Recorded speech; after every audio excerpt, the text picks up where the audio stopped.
अस्सलाम वालेकुम जी, मैं हूं आपका दोस्त ज़ीशान उमर। ये हमारी थ्योरी है साइंटिफिक मैनेजमेंट थ्योरी। साइंटिफिक मैंने पहले तो मैं कहूँ कि साइंटिफिक नाम क्यों है। साइंटिफिक आपने वो पता होगा scientific method.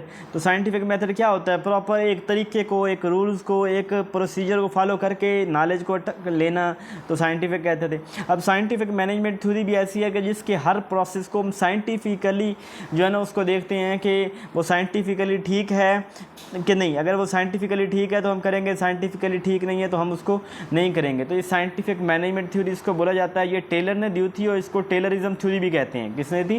Frederick Winslow Taylor ने दी थी। वो इसका फादर भी है, father of scientific management theory है। उसको टेलरिज्म थ्योरी भी कहते हैं। उसने अपनी बुक लिखी थी जिसमें the principle of scientific management theory Frederick Taylor ने अपनी book principle of scientific management उसके अंदर ही लिखी थी। ठीक है, इसको क्लासिकल मैनेजमेंट थ्योरी भी कहते हैं।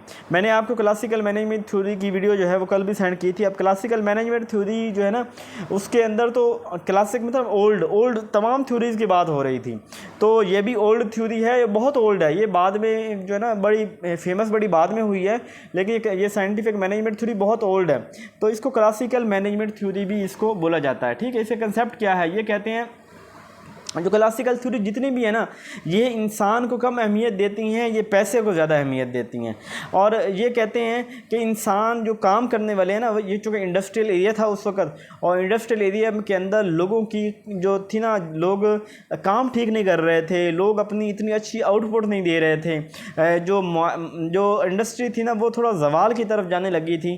तो उसको सोचने के लिए ना बड़ी थ्योरीज दी गई कि कैसे जो है ना वो इंसानों को, जो वर्कर हैं, इनको मोटिवेट किया जाए। तो उस थ्योरी को इसका यहाँ पे कहा गया कि इनको जो वर्कर है इनको मोटिवेट करो पैसे के साथ, इनको अच्छा पैसे के लालच दो, ये बड़े खुश होकर काम करेंगे। अच्छा, टेलर ने एक कंसेप्ट दिया था सोल्डरिंग का। सोल्डरिंग, अब सोल्डरिंग कंसेप्ट बड़ा इंपॉर्टेंट है। इसके मुताबिक सोल्डरिंग उसका मकसद ये था, टेलर कहता था कि ये जो इंसान है ना, ये जो वर्कर हैं, ये अपनी फुल एफिशिएंसी के मुताबिक काम नहीं करते। यानी एक बंदा उसकी कैपेबिलिटी है कि वो एक दिन के अंदर अगर 10 यूनिट, यानी एक फैक्ट्री के अंदर काम कर रहा है तो 10 यूनिट जो है ना कोई चीज़ बना रहे हैं। यानी फॉर एग्जांपल कपड़े की फैक्ट्री है और एक दिन में वे जो है ना वो 1000 मीटर कपड़ा बना सकते हैं। तो ये जो डेलिबरेटली जानबूझ के वर्कर इतने स्लो होते हैं कि ये जो है ना ये चाहते हैं कि 500 बनाओ।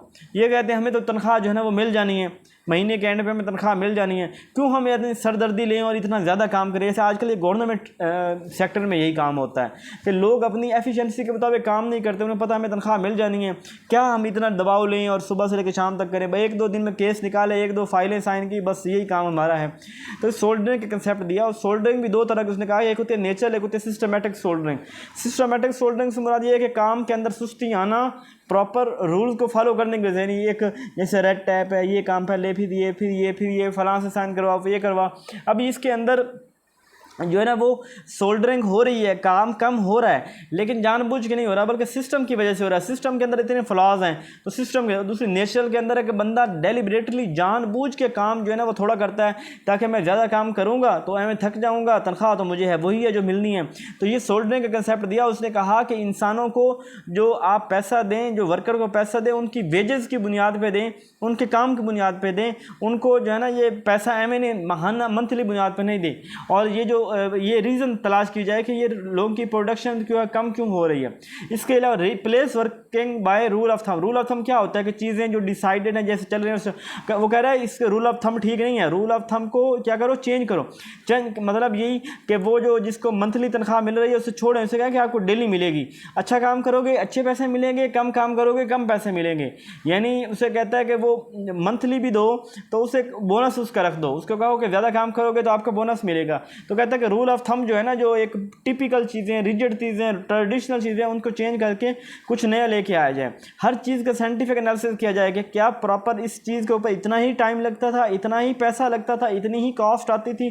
सारी चीज़ों का, हर एक काम का जो है ना वो साइंटिफिकली एनालिसिस किया जाए। इसके अलावा कहता है कि वर्कर वो सिलेक्ट करें जिनके अंदर जिसकी कैपेबिलिटी हो। यानी एक बंदा HR में ज़बरदस्त है तो आप उसको लगा के मैन्युफैक्चरिंग में लगा दो तो वो ठीक नहीं है। एक शख्स मैनेजमेंट अच्छी कर लेता है तो आप उसको जो है ना वो टीचर ना बना दो, मतलब जो जिस चीज़ का अच्छा है उसको उसी चीज़ के अंदर रखा जाए। Monitor worker performance and provide instruction, जो वर्कर हैं उनकी परफॉर्मेंस को मॉनिटर करें और उनको प्रोवाइड इंस्ट्रक्शन, उनको इंस्ट्रक्शन प्रोवाइड। इसके अलावा डिवीजन ऑफ वर्क, काम को डिवाइड करें, हर शख्स के लिए काम डिवाइड हो, फलाने ये करना है, फलाने फलाने फलाने फलाने ये करना है, इस तरह। और जो वेजेस भी हैं वो भी उनकी जो है ना वो कारकर्दगी की बुनियाद पे दी जाए। तो ये कुछ कंसेप्ट थे इसका क्लासिकल मैनेजमेंट थ्योरी, या इससे कह सकते हैं साइंटिफिक मैनेजमेंट थ्योरी, या टेलर की थ्योरी ऑफ मैनेजमेंट।